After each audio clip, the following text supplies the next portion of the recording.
Mao ni ato ang latest with the update para karong adlaw Miyerkules. Southwest monsoon o habagat mo'y padayong nakaapekto diha sa Northern ug Central Luzon. Ug sa ato ang analysis, nagpabiling ubos ang tsansa o kahigayunan nga naay mapurma nga sirkulasyon, low pressure area, duol ug sud sa ato ang area of responsibility karong semanaha. Maong sud sa 24 oras ang tibuok Kabisayaan, Palawan, lakip na ang Calayan Islands ug Occidental Mindoro, padayon tang makasinati sa generally fair weather condition, kasarangan ug init nga tempo sa panahon, gawas lang gihapon sa mga posibilidad sa mga panagsang pagpanag-um, inubanan sa mga patak-patak na mga pag-ulan ug kini tungod sa mga localized o isolated thunderstorms.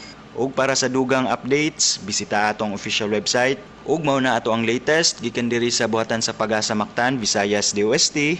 Kini si Joseph Merlas, maayong adlaw.